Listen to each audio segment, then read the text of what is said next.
Hey guys, welcome to the channel. Today we have Star Wars kits. All right, so what's going on is that round two, which has done a ton of Star Trek and kind of some other things like Space 1999, round two has the license for Star Wars kits for North America right now. So just like they have for Star Trek kits, they're going to be re-releasing some vintage kits as is. They're going to be re-releasing some vintage kits with improvements, and they're going to have some brand new models, new toolings from the ground up. Now, what makes it to market first is, of course, the ones that are pretty much straight up repops. These are pretty much re-releases of some vintage kits. Now, later on, the classic Millennium Falcon should be re-released with new and improved parts. Especially, I believe they've changed all the sidewalls to be much, much better. So that's going to be a wonderful new model to the collection. And they're doing the Razor Crest from The Mandalorian. That one, of course, no vintage kits of that are out there. So that'll be a completely new tooling. But of course, the first thing that they have is this re-release of the X-Wing fighter and the B-Wing. Now, I really do love Star Wars models, and I especially like kits like this, which aren't going to be huge, massive, really long builds. They're kind of fast, easy builds that you can have a lot of fun with. Now, when it comes to Star Wars kits, I almost always do two of them. I almost always do a version in the canon colors, like there's my gold leader, and then I always do one in green. So here's kind of my Jade Squadron leader or Emerald Squadron. You know, when I'm doing Star Trek kits, I'm building like the Enterprise. When I'm doing Star Wars kits, they're almost always just my own thing. My own fighters, not necessarily Luke Skywalker's X-Wing. I try and repaint almost all of the Star Wars ships in green. Even those little droid model kits, yep, I do some of those in green. I wish I knew what colors I used on this one, because I really like that shade of green a lot. So really, to me, this is what Star Wars kits are about. You know, not necessarily the big $100 kits, but get some of these kits that are in the $30 range, build a ton of them, kind of make them your own, do a lot of fun things with the paint. Another reason to be really excited about round two having this license again is because the last company that really had the license here in North America was Revell, and they pretty much gave us toys, not models. And these were all kind of fun ships to repaint, you know, but they were pretty much toys that you put together. You know, they had kind of lights and sounds.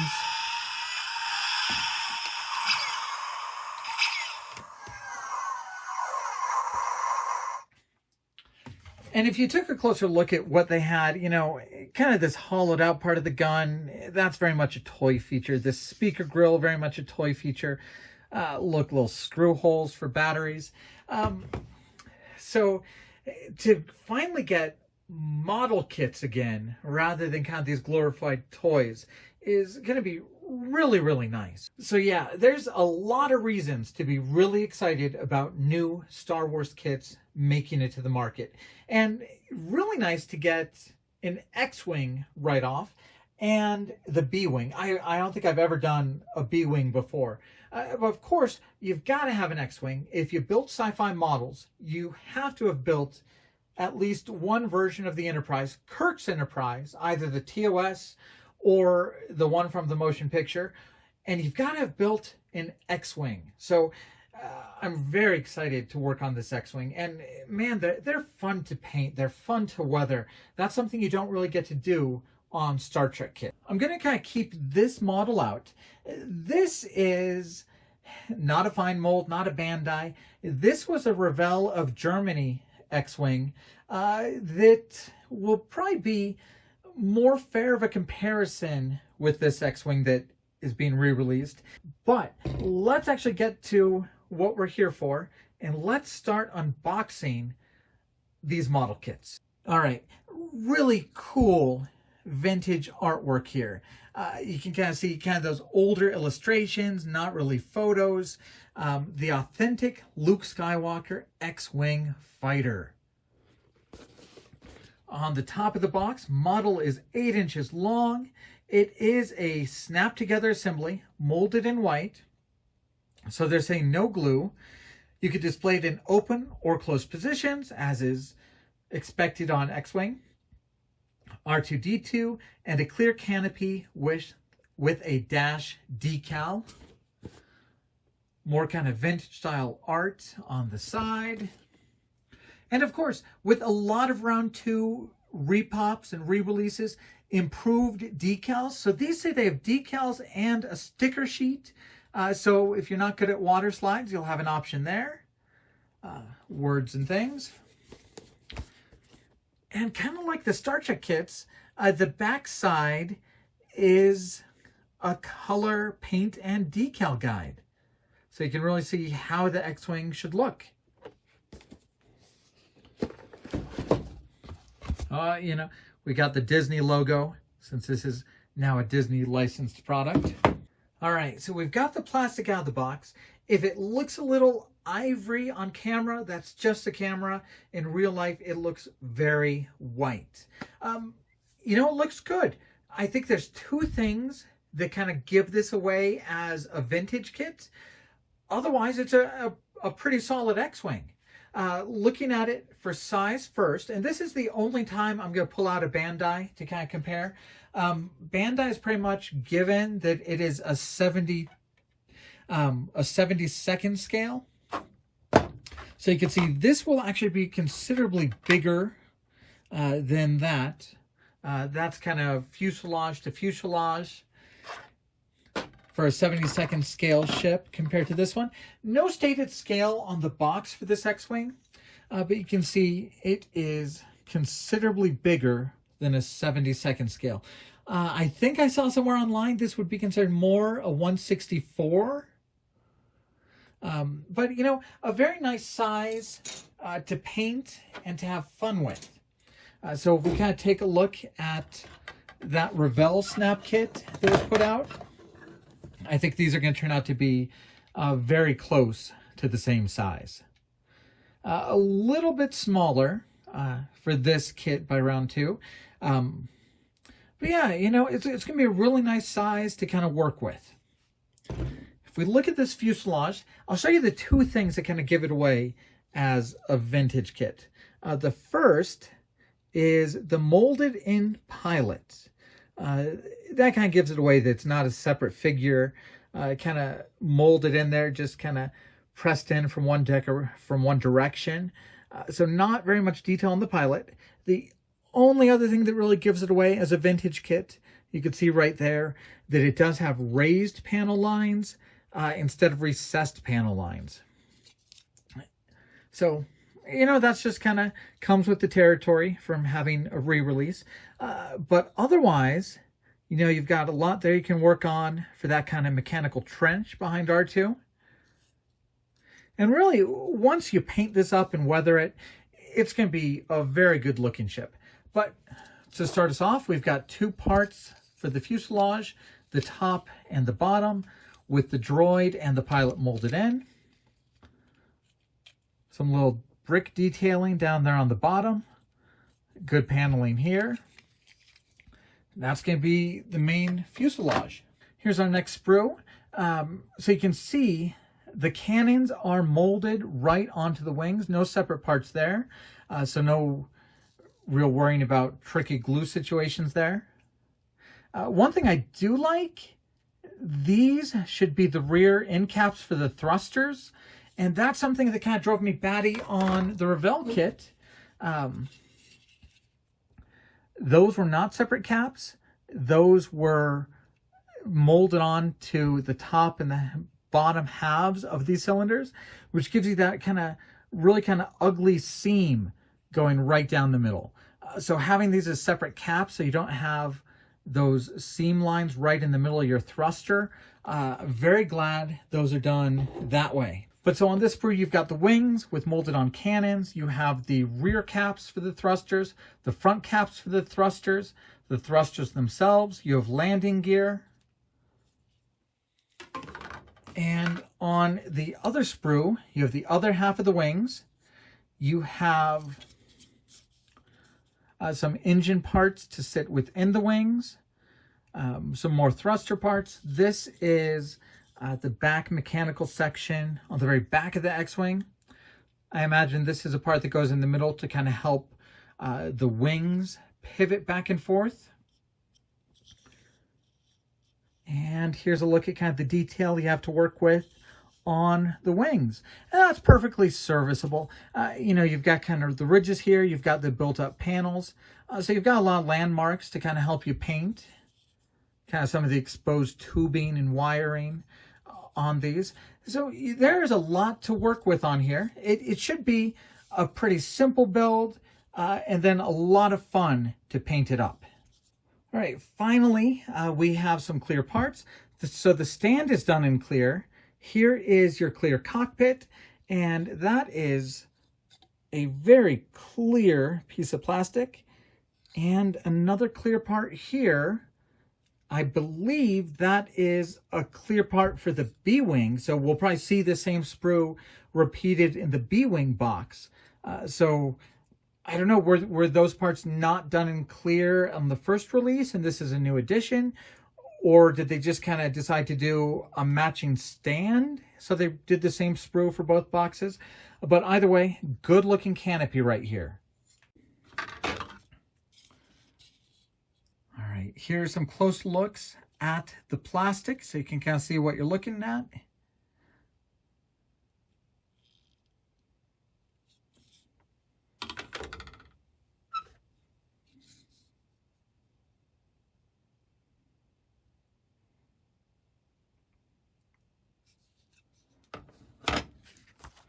And now, this is the sticker sheet. So you get all the kind of red 5 markings. You get a lot of the stripes that go down the main part of the ship. This is the dash, the stickers for the dash. Some more of the gray markings. And, okay, so on the cockpit, the clear glass is only on the front. The back is not clear for those back windows. So they provided some stickers along the back and stickers for your R2 unit. And of course, along with the stickers, they also have water slide decals. Same things are covered, so you're not missing out. Depending on which one you choose, you'll get the same markings. I'm really kind of torn because, you know, I love to paint X-Wing. So this is all entirely painted. And on my build, I'm going to show you how I did all this kind of chipping and beating up the X-Wing. I find it really fun to paint these. But on a review like this, I feel it is kind of my job to show you what the stickers will look like. So I'll probably do a combination of painting and weathering, but I will show you what the stickers look like on this model kit.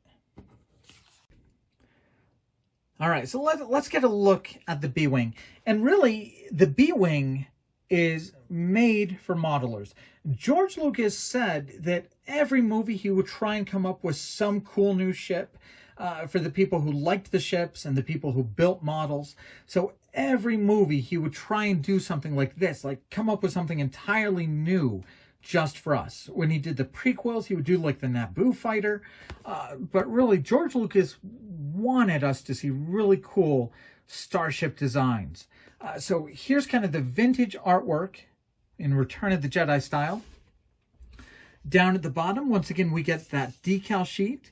Decals and stickers, just like the X-Wing. Vintage art on the side. Here's a description. Suitable for the beginner modeler. Snap together. Stickers, no cement. 7 inches long, so it's going to be the same size as the X-Wing. even if they're not in scale. Yep, same stand as the X-Wing. Wings can be displayed in either open or closed positions. And, okay, a rotating cockpit with pilot. I was really wondering if this one would be able to rotate. So that's very nice. And on the bottom, we have, once again, the kind of paint guide and decal description on the bottom of the box. All right, so first up, we get that very same clear plastic sprue with the X-Wing glass and the B-Wing glass and the same stand. So hopefully somebody either on Facebook or in the comments below, tell me if this is something original to these kits when they were put out the first time, or if this is a new addition for this release. But same clear parts, so you'll have matching stands for both of these models. Outside of the clear part, we have 2 sprues, and most of these just really seem like they're done in halves. So you have a right half, a left half, and a lot of symmetry. Now, between the 2 kits, my first impression is the B-Wing looks like it is a little bit better done. You do still have some raised panel lines. If you can't tell on camera, this is raised, this is raised, this is raised. But then you do have a lot of engraved. So this is an engraved panel line here. You can kind of tell if it has kind of these little bites in it, right there and there. It's kind of an indented panel line. So down here, this is of course indented, and so this is an engraved panel line coming up here. A couple raised features here. Here are recessed panel lines. So you will be able to do kind of a neat little wash in those if you like. Here once again you can see these are raised. Okay, but you do get a little bit of kind of recessed panels here. So I think the detail is a little bit better done on the B-Wing than on the X-Wing. Really nice, especially kind of those rounded parts here. We'll have to see how well they match up on top here. But it looks like this is kind of the cockpit unit. This will fit under here and be able to rotate freely. And yeah, so as compared to the X-Wing, this doesn't just have the pilot molded in. The pilot is a separate piece to fit in. And there's his cockpit. All right, so once again, these guys, they're going to end up being the same size, about 7 inches, but you can tell they are drastically different scales. They'll still look good on a shelf together. Just like on the X-Wing, I'm really happy that kind of these engine caps and thruster exhausts are not done as 2 halves to kind of go on top and on bottom, but they're more done like caps, so you don't have those terrible seams running right down the middle. That seems nicely done. So, you know, after looking at this, I think I'm very excited to do the B-Wing. Maybe a little bit more than the X-Wing, and probably that's because I've never done one. It'll be nice to do something kind of completely unique to anything I've done before. And of course, just like before, we have a sticker sheet and a water slide decal sheet. So you get some circular markings, some blocks of text for kind of warnings around the ship, a couple other stripes. Well, that's kind of cool. So on the B-Wing, there's kind of some shields and some emblems, probably for the squadron. So yeah, kind of some cool marking decals there for the B-Wing. So that is really the out-of-box preview for these 2 model kits. Big thank you to Round 2 for sending us these review copies. This is going to be a really fun 1 week long build just to get these guys built and just to have fun painting and weathering. Something I don't always get to do with Star Trek kits. I'm really excited to have some real kind of short builds that are just going to be a lot of fun. And of course, we're really excited for all the other Star Wars kits that'll be coming out soon. The Razor Crest, the Falcon, and hopefully just a few years of just re-releases and new releases from round 2 of these wonderful Star Wars kits. So the next few videos, the next week to 2 weeks is going to have a lot of videos coming out very quickly, because these are going to be fun, short builds. And we do have some very nice updates on some of the Star Trek kits that I'm working on as well. So stay tuned to the channel, guys. Thank you very much.